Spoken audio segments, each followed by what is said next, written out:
नमस्कार, आप सभी का स्वागत है यूथ अध्ययन के चैनल पे। देखिए एक बार फिर से मैं आप सभी के बीच एचबीटेट नवंबर 2025 के लिए जीके का पार्ट 65 लेके आ चुका हूँ। पार्ट 65 का जो पहला क्वेश्चन है कि कांगड़ा का प्राचीन नाम क्या था। Ancient name of Kangra watch, तो कांगड़ा का प्राचीन नाम त्रिगत था। इस बात को आपने डिटेल से याद रखना। बहुत दफ़ा क्वेश्चन पूछने वाला क्वेश्चन पूछता है कि त्रिगत रियासत की स्थापना किसके द्वारा, तो त्रिगत की जो स्थापना है वो सुषुम्ना चंद्रा के द्वारा की गई थी। इस बात को आपने डिटेल से याद रखना है। क्वेश्चन पूछने वाला क्वेश्चन यहाँ से बहुत सारे क्वेश्चन पूछता है। क्वेश्चन पूछने वाला क्वेश्चन पूछता है कि बैजनाथ का पुराना नाम क्या है, तो बैजनाथ का पुराना नाम था किरग्राम। तो बैजनाथ का पुराना नाम किरग्राम था। इस बात को आपने डिटेल से याद रखना है। अच्छा, बहुत दफ़ा क्वेश्चन पूछने वाला क्वेश्चन पूछता है कि जो आपका कल्पा है, कल्पा जो है वो कल्पा का पुराना नाम क्या था, तो कल्पा का पुराना नाम था चीनी। बहुत दफ़ा ये क्वेश्चन पूछा है कि कल्पा का पुराना नाम क्या था, तो बोलेंगे आपका चीनी था। एक बार क्वेश्चन पूछने वाले ने क्वेश्चन पूछा था कि सराहन का पुराना नाम क्या था, तो सराहन की बात करें तो सराहन का पुराना नाम शोणितपुर था। इस बात को आपने डिटेल से याद रखना। अगर आप एचपीटेट नवंबर में अपना एचपीटेट क्वालिफाई करना चाहते हैं, हमसे लेना चाहते हैं वो हैंड रिटन नोट्स जिससे हज़ारों बच्चे अपने एचपीटेट को क्वालिफाई कर चुके हैं, तो आप 7876145409 पे कांटेक्ट करके हमारी क्लासेस या हमारे हैंड रिटन नोट्स को परचेज़ कर सकते हैं। अच्छा दोस्तों, बात करें आपकी बहुत दफ़ा एक क्वेश्चन और परीक्षा में पूछा जाता है कि सर नालागढ़ तो आपने सुना ही होगा, नालागढ़ का पुराना नाम क्या था, तो नालागढ़ का बहुत बार पूछा गया है। नालागढ़ का पुराना नाम था हिंडूर। तो नालागढ़ आपको ज़रूर याद रखना है, नालागढ़ का पुराना नाम हिंडूर था। और उसी प्रकार अगर बात करें उन्ना की कि सर उन्ना का प्राचीन नाम क्या था, तो अगर उन्ना की बात करें तो उन्ना का प्राचीन नाम था जसवां दून। तो जसवा दून किसका पुराना नाम था, तो जसवा दून की बात करें तो ये उन्ना का पुराना नाम था। एक बार क्वेश्चन परीक्षाओं में ये पूछा था कि नूरपुर का पुराना नाम क्या था, या धमेरी किसका नया नाम था, तो धमेरी पुराना नाम था नूरपुर का। तो ये आपको ज़रूर याद रखना है, मोस्ट इम्पॉर्टेंट है।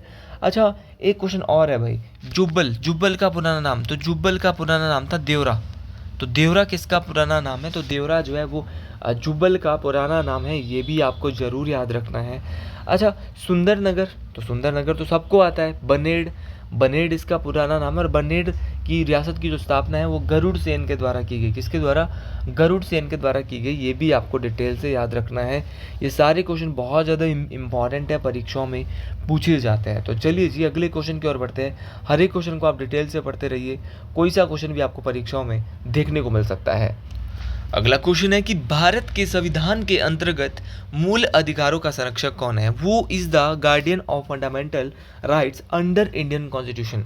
तो भारत का जो संविधान है उसके अंतर्गत जो हमारे जो मूल अधिकार है, हमारे जो फंडामेंटल राइट्स है, उसका जो संरक्षक है वो है आपका, देखो सभी लोग जानते हैं जुडिशरी है, आपका न्यायपालिका है। इस बात को आपने डिटेल से याद रखना है। अच्छा, जुडिशरी है। क्वेश्चन पूछा जाएगा कि सुप्रीम कोर्ट में वर्तमान में भाई कितने जज है, तो सुप्रीम कोर्ट की अगर बात करें तो सुप्रीम कोर्ट में 33 + 1 कितने हो गए, कुल 34 जज है, एक मुख्य न्यायाधीश है और 33 अन्य न्यायाधीश है। इस बात को आपने डिटेल से याद रखना है। अच्छा, वर्तमान में सुप्रीम कोर्ट के सर्वोच्च न्यायालय के जो चीफ जस्टिस ऑफ इंडिया है, इनका नाम क्या है, तो इनका नाम है श्री भूषण रामकृष्ण गवई। तो याद रखना है, श्री भूषण रामकृष्ण गवई कौन है, ये वर्तमान में मुख्य न्यायाधीश है भारत के सुप्रीम कोर्ट के। और हिमाचल के अंदर क्या है, हिमाचल के अंदर हाई कोर्ट है। हिमाचल हाई कोर्ट के मुख्य न्यायाधीश कौन है, तो हिमाचल हाई कोर्ट की बात करें तो हिमाचल हाई कोर्ट के जो मुख्य न्यायाधीश है वो आपके कौन है, तो इनका नाम है गुरमीत सिंह संधावालिया। तो श्री गुरमीत सिंह संधावालिया, आपको ये भी नाम याद रखना है, ये भी मोस्ट इंपॉर्टेंट है। अच्छा, बात करें यहाँ पे ऑप्शन में दिया है संसद। भाई कौन सा आर्टिकल संसद की बात करता है, तो आर्टिकल नंबर 79 बात करता है भारत में संसद की, पार्लियामेंट की। अगर पार्लियामेंट की बात करें तो पार्लियामेंट के 2 सदन होता है, एक होता है लोकसभा, एक होता है राज्यसभा। जो तो होता है उच्च सदन, अपर हाउस, वो होता है राज्यसभा, और निम्न सदन होता है लोकसभा। ऐसा सदन संसद का, पार्लियामेंट का जिसको भंग किया जा सकता है तो वो लोकसभा को ही भंग किया जा सकता है। लेकिन स्थायी सदन कौन सा है, राज्यसभा है, क्योंकि राज्यसभा को कभी भी भंग नहीं किया जा सकता। ये भी आपको डिटेल से याद रखना है। देखिए सारे क्वेश्चन बहुत ज़्यादा इंपॉर्टेंट है, इन सभी क्वेश्चन को आप बहुत डिटेल से सुनते रहिए। अच्छा, बात करें आपके संसद के कितने सेशन होते हैं एक साल में? तो संसद के 3 सत्र होते हैं। सबसे पहला सत्र होता है संसद का बजट सत्र। बजट होता है फरवरी से मई तक। तो फरवरी से मई होता है संसद का एक सत्र, बजट सत्र, याद रखना है, क्वेश्चन आएगा। दूसरा होता है भाई मानसून सत्र। मानसून सत्र, तो मानसून सत्र कब से कब तक? तो ये जुलाई से अगस्त तक होता है, सॉरी जुलाई से सितंबर तक होता है। फिर होता है विंटर सेशन, शीतकालीन सत्र, जो नवंबर से आपका कब तक होता है? दिसंबर तक होता है। ये बात आपको डिटेल से याद रखना है। अच्छा, क्वेश्चन पूछा जाएगा कि भारत की राष्ट्रपति कौन है इस समय, और राष्ट्रपति के बारे में आप सभी लोग जानते हैं कि 52 से 61 राष्ट्रपति की बात करता है, और वर्तमान में भारत के राष्ट्रपति द्रौपदी मुर्मू है, जो कि आदिवासी महिला है। अगले क्वेश्चन की यहाँ पे बात करते हैं। तो अगला क्वेश्चन है कि संयुक्त राष्ट्र संघ की स्थापना कब हुई थी? तो अगर बात करें यूएनओ की, यूनाइटेड नेशन ऑर्गेनाइजेशन की, तो इसकी स्थापना हुई थी 24 अक्टूबर 1945 को। तो 24 अक्टूबर 1945 को संयुक्त राष्ट्र संघ की स्थापना होती है। इसीलिए आप सभी लोग जानते हैं कि 24 अक्टूबर को एक डे भी मनाया जाता है, यूएन डे, संयुक्त राष्ट्र दिवस। तो संयुक्त राष्ट्र दिवस या यूएन डे जो मनाया जाता है वो 24 अक्टूबर को इसीलिए मनाया जाता है क्योंकि 24 अक्टूबर 1945 को यूएनओ की स्थापना हुई। यहाँ से देखो दोस्तों, बहुत सारे क्वेश्चन पूछे जाते हैं। सबसे पहले तो एक क्वेश्चन यहाँ से ये पूछा जाता है कि यूएनओ में वर्तमान में कुल कितने देश है? तो वर्तमान में यूएनओ में 193 देश है। इस बात को आपने डिटेल से याद रखना है। अच्छा, वर्तमान में यूएनओ में 193 देश है, लेकिन 193वां देश जो यूएनओ का बना है वो कौन सा है? तो 193वां देश यूएनओ का है दक्षिणी सूडान, जो कि 2011 में यूएनओ में शामिल हुआ था। क्वेश्चन अब ये भी पूछा जा रहा है क्योंकि कल एक नोटिफिकेशन एचपी बॉस से आई है कि अब हम पेपर का लेवल थोड़ा बढ़ाने वाले हैं। मतलब पेपर में जो लेवल जो आता था लो लेवल, वो अब नहीं रहने वाला, एचपी टेट का थोड़ा हाई करने वाले, ताकि पेपर और टफ आए, बच्चों को और ज़्यादा यहाँ पे थोड़ी मुश्किल इस बार देखने को मिल सकती है एचपी टेट के रिजल्ट में, क्योंकि लास्ट टाइम सभी ने जो है एचपी टेट को पास कर लिया था। और देखिए आजकल लेकिन जैसा मर्जी पेपर फेंकेगा, आपको टेंशन लेने वाली बात नहीं है। अच्छा, बात करें, क्वेश्चन पूछने वाला क्वेश्चन पूछेगा कि जो यूएनओ है इसका मुख्यालय कहाँ पर है? तो यूएनओ का मुख्यालय जो है, हेडक्वार्टर जो है वो न्यूयॉर्क में है। ये भी आपको डिटेल से याद रखना है। अच्छा, एक क्वेश्चन और पूछा जा सकता है कि यूएनओ का जो अंतर्राष्ट्रीय न्यायालय है, जो कि पूरी दुनिया का भी अंतर्राष्ट्रीय न्यायालय है, वो कहाँ पर है? तो वो नीदरलैंड के द हेग में है। नीदरलैंड के कहाँ पे? द हेग जगह का नाम है। ये भी आपको ज़रूर याद रखना है। देखिए, सारे क्वेश्चन बहुत बहुत इंपॉर्टेंट है। आप जितने क्वेश्चन को डिटेल से पढ़ते हुए जाओगे वो सारे इंपॉर्टेंट है। अच्छा, संयुक्त राष्ट्र संघ के वर्तमान महासचिव कौन है? क्वेश्चन ये भी आ सकता है। तो इनका नाम है एंटोनियो गुटेरेस। तो एंटोनियो गुटेरेस जो है वो वर्तमान में क्या है? महासचिव है। सर किसके महासचिव है? संयुक्त राष्ट्र संघ के महासचिव है। पुर्तगाली है एंटोनियो गुटेरेस साहब। तो इनका नाम भी आपको ज़रूर याद रखना है। और भारत भी संयुक्त राष्ट्र संघ का सदस्य है, ये भी आपको ज़रूर याद रखना है।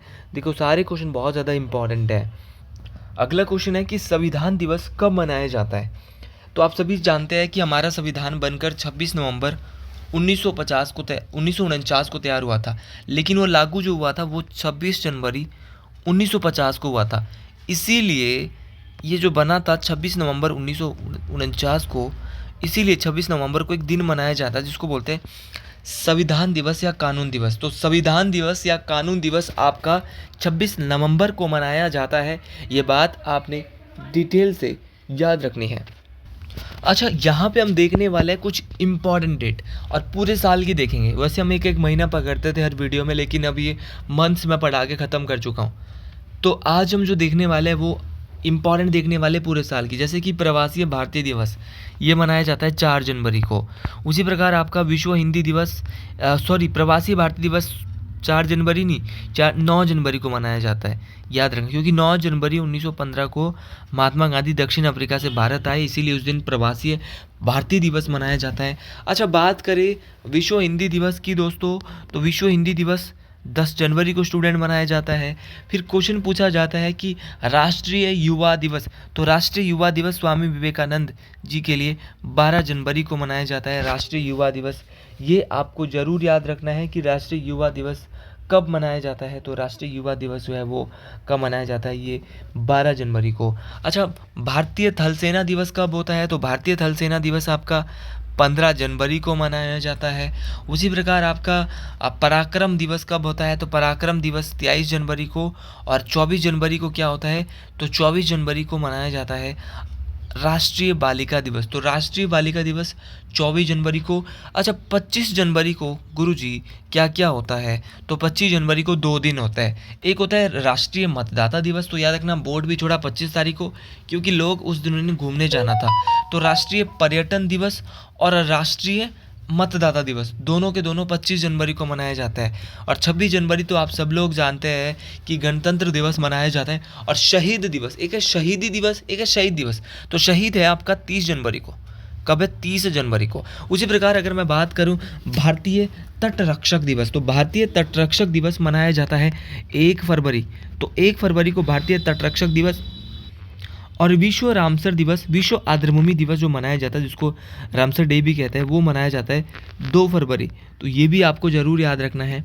अच्छा, बात करें आपकी, बहुत इम्पॉर्टेंट है, आपको ज़रूर याद रखना है कि पुलवामा शहीद दिवस कब मनाया जाता है, तो ये 14 फरवरी को मनाया जाता है। अच्छा, एक क्वेश्चन और आता है, अंतर्राष्ट्रीय मातृभाषा दिवस। तो अंतर्राष्ट्रीय मातृभाषा दिवस 21 फरवरी। तो मातृभाषा दिवस हमारा कब होता है, ये 21 फरवरी को मनाया जाता है। और अगर बात करें आपकी मोस्ट इम्पॉर्टेंट है राष्ट्रीय विज्ञान दिवस की, तो ये 28 फरवरी को मनाया जाता है। सीवी रमणा जी के याद में मनाया जाता है ये। बहुत बार क्वेश्चन पूछने वाला क्वेश्चन ये पूछता है कि अंतर्राष्ट्रीय महिला दिवस कब होता है, तो अंतर्राष्ट्रीय महिला दिवस 8 मार्च को होता है। विश्व किडनी दिवस आप सब लोग जानते हैं कि 10 मार्च को विश्व किडनी दिवस, लेकिन ये हमेशा इसके लिए क्या होता है, मार्च का जो दूसरा गुरुवार होगा उसी को किडनी दिवस मनाया जाता है। अच्छा, एक क्वेश्चन और पूछा जाता है, राष्ट्रीय टीकाकरण दिवस। तो राष्ट्रीय टीकाकरण दिवस होता है 16 मार्च। कब होता है, 16 मार्च को राष्ट्रीय टीकाकरण दिवस मनाया जाता है। इस बात को भी आपने डिटेल से याद रखना है। और माफ़ी चाहूँगा कि सुबह के वक्त मेरे आस पड़ोस में बहुत शोर शराबा होता है, तो अगर आपको बैकग्राउंड में कोई आवाज़ आती होगी तो उसको थोड़ा सा आप मैनेज करिएगा। लेकिन उतना नहीं है, मैंने माइक लगा के रखता हूँ, लेकिन फिर भी आवाज़ आ ही जाती है। अगला क्वेश्चन है कि योजना आयोग का नाम बदलकर आपका वित्त आयोग, नीति आयोग कब किया गया, तो जनवरी 2015 में योजना आयोग का नाम बदलकर क्या कर दिया जाता है, कौन सा नीति आयोग कर दिया जाता है। इस बात को आपने डिटेल से याद रखना है। और नीति आयोग के जो अध्यक्ष थे वो कौन थे, तो अगर बात करें नीति आयोग की, तो नीति आयोग के जो अध्यक्ष थे इनका नाम मोस्ट इम्पॉर्टेंट बन जाता है। तो नीति आयोग के अगर अध्यक्ष की बात करूं तो इसके अध्यक्ष होते हैं प्रधानमंत्री। और जब से लेकर नीति आयोग बना है 1 जनवरी 2015 से, तब से लेकर नीति आयोग के अध्यक्ष नरेंद्र मोदी जी है। वर्तमान में नीति आयोग के जो उपाध्यक्ष है वो के सुमन बेरी, कौन है, के सुमन बेरी है। और नीति आयोग के जो CEO है वो है BVR सुब्रमण्यम। तो हर एक नाम आपको ज़रूर याद रखना है, हर एक बात मोस्ट इम्पॉर्टेंट है, परीक्षाओं में पूछी जाती है। तो ये सभी बातें आपको डिटेल से याद रखनी है। अगला क्वेश्चन है कि रणथंभौर राष्ट्रीय उद्यान कहाँ स्थित है। Ranthambore national park is situated in district. तो रणथंभौर भाई आपका राजस्थान राज्य में स्थित है। इस बात को आपने डिटेल से याद रखना है। अच्छा, रणथंभौर आपका नेशनल पार्क है और ये भारत के राजस्थान में है। सर, राजस्थान में कौन कौन से नेशनल पार्क है, तो राजस्थान की बात करें तो राजस्थान में आपका केवला देवी नेशनल पार्क, तो केवला देवी राष्ट्रीय उद्यान राजस्थान में है।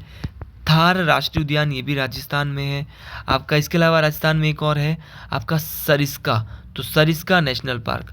तो सरिस्का हो गया, थार हो गया, केवला देवी हो गया, रणथंभौर हो गया, ये सारे के सारे कहाँ पर है, राजस्थान में नेशनल पार्क है। सर, भारत में टोटल कितने नेशनल पार्क है, इस बार ये क्वेश्चन टेट परीक्षाओं में देखने को मिल सकता है। तो भारत में टोटल 107 नेशनल पार्क है। इस बात को आपने डिटेल से याद रखना है। अच्छा, भारत में टोटल 107 है। भारत का सबसे पुराना राष्ट्रीय उद्यान कौन सा है, तो भारत का सबसे पुराना राष्ट्रीय उद्यान है जिम कॉर्बेट राष्ट्रीय उद्यान, जिसका नया नाम है रामगंगा नेशनल पार्क, रामगंगा राष्ट्रीय उद्यान। ठीक है, ये बात आपको डिटेल से याद रखना है। ये जो जिम कॉर्बेट नेशनल पार्क है उत्तराखंड में है, इसकी स्थापना 1936 में हुई थी। ये बात भी आपको डिटेल से याद रखनी है। क्वेश्चन पूछने वाला क्वेश्चन पूछता है कि भारत का सबसे बड़ा राष्ट्रीय उद्यान कौन सा है, तो भारत का सबसे पुराना हमने देख लिया। सबसे बड़े की बात करें तो सबसे बड़ा है हेमिस राष्ट्रीय उद्यान, जो कि लद्दाख में है, जो कि हिम तेंदुए जो है, स्नो लेपर्ड जो होते हैं, उनके लिए बहुत ज़्यादा फेमस है। तो आपको याद रखना है भारत का सबसे बड़ा नेशनल पार्क, सबसे बड़ा राष्ट्रीय उद्यान हेमिस राष्ट्रीय उद्यान है। लेकिन क्वेश्चन पूछने वाला क्वेश्चन आपसे क्या पूछता है, क्वेश्चन पूछने वाला क्वेश्चन पूछता है भारत का सबसे छोटा कौन सा है, तो सबसे छोटा है साउथ बेटन नेशनल पार्क। तो ये आपको याद रखना है, ये अंडमान निकोबार में स्थित है, जो कि भारत का सबसे छोटा नेशनल पार्क है। ये भी आपको डिटेल से याद रखना है। भारत में टोटल 107 तो है, लेकिन आपका यहाँ पे एक नाम दिया मध्य प्रदेश, असम और गुजरात। भाई मध्य प्रदेश में टोटल 12 नेशनल पार्क है। आपको ये भी याद रखना है कि 12 नेशनल पार्क कहाँ पे, मध्य प्रदेश में है। अगर बात करें असम की, सर असम में कौन कौन से राष्ट्रीय उद्यान हैं जो कि परीक्षाओं में पूछे जाते हैं, तो असम भी पेपर को अगर देखते हुए बहुत ज़्यादा इम्पॉर्टेंट हो जाता है। असम में है आपका काजीरंगा राष्ट्रीय उद्यान, असम में है, जहाँ पे एक सींग वाला गैंडा पाया जाता है।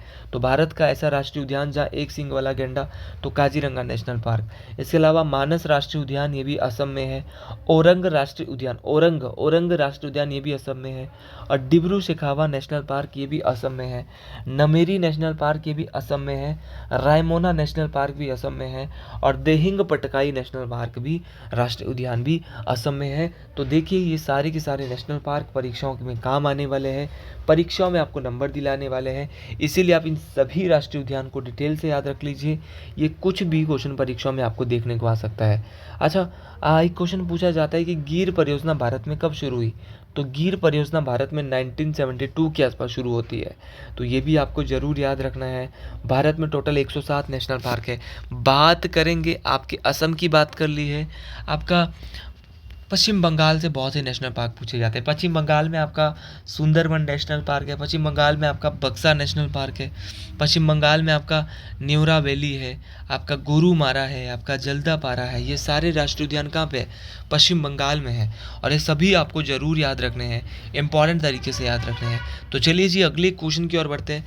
लेकिन एक राष्ट्रीय उद्यान बार बार पूछा जा रहा है, जिसका नाम है Mahatma Gandhi marine national park. तो Mahatma Gandhi marine national park आपका अंडमान निकोबार में है। और रानी झांसी समुद्री नेशनल पार्क भी कहाँ पे है, अंडमान और निकोबार में स्थित है। तो चलिए जी अगले क्वेश्चन की ओर बढ़ते हैं। अगला क्वेश्चन है कि भारत में कौन सी रेखा नहीं गुजरती है, तो भूमध्य रेखा तो भारत से नहीं गुजरती है। ट्रॉपिक ऑफ कैप्रिकॉर्न मकर रेखा भी नहीं गुजरती है, क्योंकि मकर रेखा तो सीधी सीधी दक्षिणी गोलार्ध में है और भारत उत्तरी गोलार्ध में ठहरा। अंतर्राष्ट्रीय तिथि रेखा भी भारत से नहीं गुजरती है, तो कौन सी गुजरती है, जी हाँ कर्क रेखा। तो 23.5 डिग्री उत्तर में जो रेखा है उसका नाम है कर्क रेखा। यही जो है वो कहाँ से गुजरती है, आपके भारत से गुजरती है। अच्छा, ये भी बात करेंगे कितने राज्यों, लेकिन उससे पहले हम बात करते हैं इन सभी रेखाओं की। तो पृथ्वी को 2 बराबर भागों में बांटती है भूमध्य रेखा, जिसको 0 डिग्री रेखा, विषुवत रेखा, ये सभी नाम दिए गए हैं।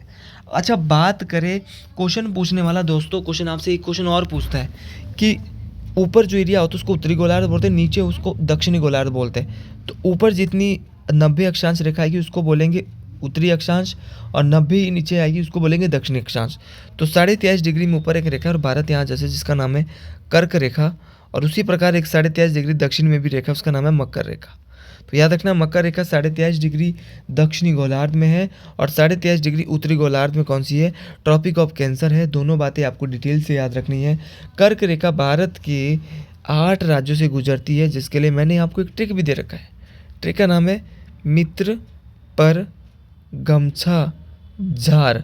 तो मित्र पर गमछा झार का मतलब होता है, मित्र से बोलेंगे मिजोरम और त्रिपुरा, पर से बोलेंगे पश्चिम बंगाल और राजस्थान, गमछा से बोलेंगे गुजरात, मध्य प्रदेश, छत्तीसगढ़, और झार से बोलेंगे झारखंड। तो ये सारी बातें आपको डिटेल से बेहतरीन तरीके से याद रखनी है, यहाँ से भी आपका क्वेश्चन बनने वाला है। और अगर बात करें भूमध्य रेखा को 2 बार काटने वाली नदी है कांगो नदी, ठीक है। और मकर रेखा को 2 बार काटने वाली नदी है लिम्पापो। और अगर बात करें आपके कर्क रेखा, तो कर्क रेखा को 2 बार काटने वाली नदी है माही। तो ये सारे नाम देखो आपको डिटेल से याद रखने हैं, ये सारे नाम परीक्षाओं में पूछे जाएंगे।